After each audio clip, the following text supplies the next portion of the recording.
Starting chapter 3, what we're going to be starting with in chapter 3 is looking at systems of equations, which for us right now is going to be two lines or linear systems. And we're going to start looking for where those intersect, and then there's some things that go into that. All right? So you can see what the definition of a system of equations is. And basically what we're going to do is we're going to take two lines like this picture up here. We're going to find where they intersect. So solutions to a system of equations. Now we're going to look at two lines. To be honest, you could have more than two. And we're finding the place where two lines intersect, or if it's three lines, where three lines intersect. I'm going to go ahead and I'm going to jump into example 1. We're going to do this section in two parts. I'm going to teach you the calculator stuff in this lesson, and then I'm going to show you some ways to do it by hand because there's some really good algebraic reasoning type tools that we need to do to be able to do it by hand. Let's just go to example 1. It says solve the system, and here's our system. It says 3x plus 2y equals negative 2. And it says 4x plus 5y equals negative 28. So those are two lines. You're like, well, Coach, how do you know? Because we could get those in standard form for lines or for linears, okay? So those are two lines, and what we need to know is, do these lines intersect? Because if they intersect, that's the spot, or that's the solution to the system. So the way to do this, the book shows you making a table and doing that. I'm fine with that. That's going to work a lot better for you if it's a whole number solution, which it might very well be, but it might not be. And so what I recommend doing is getting y by itself in both of these and then graphing it and seeing where they intersect. So that's how we're going to do this. So I'm going to take this first, or this top equation, 3x plus 2y equals negative 2. I'm going to get y by itself. Remember, when you isolate a variable, you do PEMDAS backwards, okay? I know that's a little bit confusing still to some of you. That just means get rid of any addition or subtraction you see first, then get rid of multiplication or division, then get rid of exponents, then get rid of any parentheses, etc. So if I'm solving for y, I need to get rid of the 3x. Since it's a positive 3x, I need to subtract 3x. So I'm right here. 2y equals, now I'm going to write this in slope-intercept form, so I'm going to go ahead and put it in that order. Negative 3x minus 2. It really doesn't matter, but I like keeping it where it's going to look like slope-intercept form, all right? Now I'm multiplying 2 times y, so to get rid of a multiplication of 2, we divide by 2. But in math, if I divide one thing by 2, I've got to divide everything by 2. So this cleans up for us. Make sure my math's right today. Y equals, the slope is negative 3 halves. Obviously, we're times x right there. That's a 3, a little bit tough to see right there. And then negative 2 divided by 2 is negative 1. So there's that line.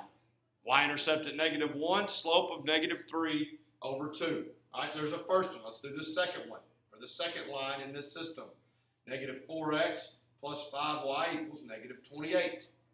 All right, again, we're getting y by itself, so you're going to see some consistencies when we're getting y equals mx plus b in the way that we solve. The first step for us is to get rid of, in this instance, the negative 4x. Since I was subtracting 4x, I'm going to add 4x to both sides. All right, this cleans up too. That's 5y on the left. I'm going to write this in slope-intercept form, so that's going to be 4x minus 28. Note the 4x is positive, the 28 is negative. That's the signs that were there. And we're going to go divide by 5. Divide by 5 all the way across. I get this, y equals 4/5 x minus 28 over 5. You're like, well, that's a gross number.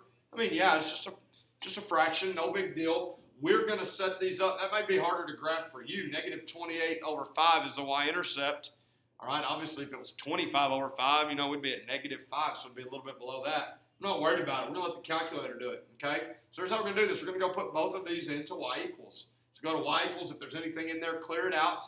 All right, so I'm going to put the first one in. This first equation right here is going in. Now, when you do this, make sure fractions go in parentheses. So I'm going to do negative 3 halves x, okay, minus 1. There's my first line. Double check, make sure you've got all the signs right and everything's in there. I'm going to go down here to y2, and I'm going to put in this equation right here, which was, in parentheses, 4/5 x minus, and then in parentheses again, 28/5. The fact that it doesn't clean up is fine. Now I'm going to hit graph. If you ever can't see the graph, you can zoom out. If you ever need to get to a standard window, hit zoom 6, but you can see that these two lines intersect. Now, they're not parallel because the slopes weren't the same. They're not perpendicular because the slopes aren't opposite reciprocals. They just intersect. So this spot where they intersect is the solution to this system. Now I'm going to show you in the TI-84 how we can get specific in finding this point. Now one thing you can do is you can just hit your right arrows and left arrows up and down, and you can get close to it, but sometimes that doesn't give you the exact value. Now you can get an educated guess and probably get close, but there's another way to do it, all right? So as we're going and as we're dealing with this, if we're going to start looking at what we need, I'm going to hit the second button, and then I'm going to hit trace. I know it's hard to see on the screen, but second trace, that's going to get me into the calculate menu. So we want to be calculate. Again, that second trace. We're going to be in calculate, and we want to hit number 5 right here. And we want to see where these lines intersect. Now, it's going to ask you some questions, but all you need to do is take your cursor down to close to where the intersection is.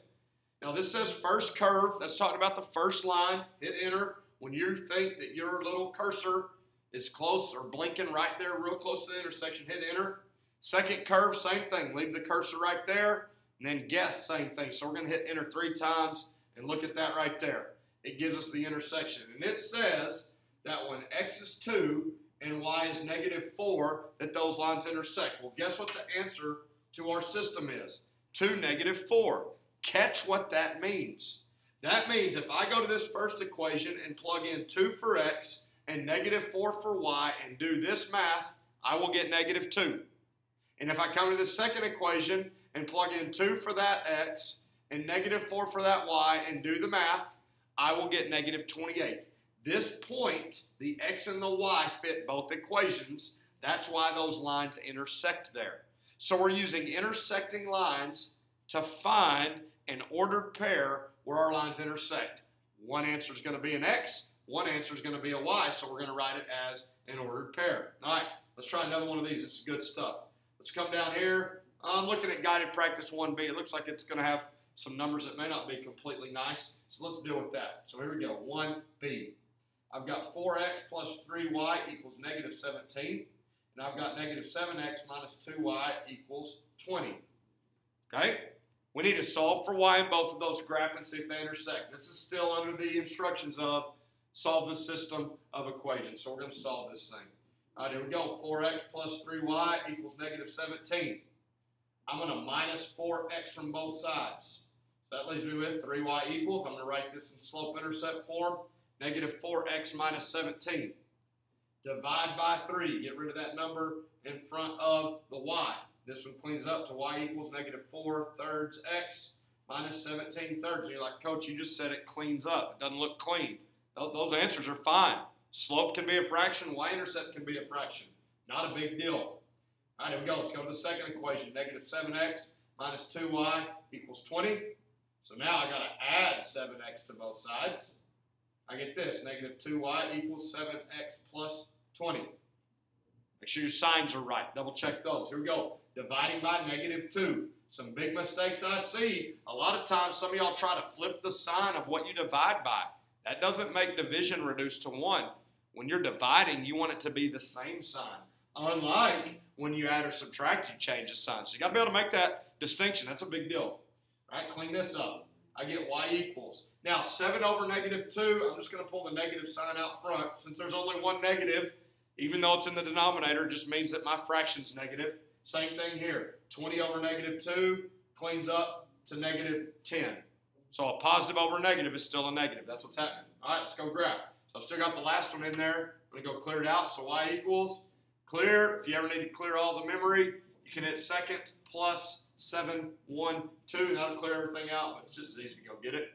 All right, here we go. Let's plug it in. So I've got my first line was -4 thirds x minus 17 thirds. Notice, put fractions in parentheses in here, okay? Just so you can see it again. Let me make sure that light adjusts well. I like putting those in fractions. Y2 is -7 divided by 2x minus 10. All right, let's go graph this thing. See if we can see the intersection. There's y1, or the first line, the first equation. There's the second equation. You can see the intersection right there. Again, if you can't see the intersection, zoom out or mess with the window in the calculator until you can. So let's go find this intersection because that's going to be the answer. Second, trace. Number 5 is intersect. take the little blinky, the little cursor, just close to the intersection. I'm going to hit enter 3 times, and there you go. The intersection point is at -2, -3. Guess what the answer to our system is? If you plug -2 and -3 in for x and y in each of those equations, they will equal out what they're supposed to. That's why they intersect. That's why that works, okay? So they're solving systems using the calculator, all right? So the next section on page 137 starts talking about solving by graphing. Well, that's technically what we just did. So we didn't make a table like in example 1. So solving by graphing, I don't feel like I need to show you this because this is exactly what we just did. So you can see what they've done here. They did what I talked about, solving for y, graphing 2 lines, and that intersection's at -2, -3. So I'm not going to teach you that, okay? I'm going to stop with that for part 1. All right, we'll come back and I'll pick up and teach you how to classify these, which is extremely easy. And then we'll flip on to page 138, and I'm going to show you and get started using some methods called substitution and elimination. So there's 3.1. We're starting in chapter 3. Anytime you have any questions on this stuff, please bring it to my attention. Thank you.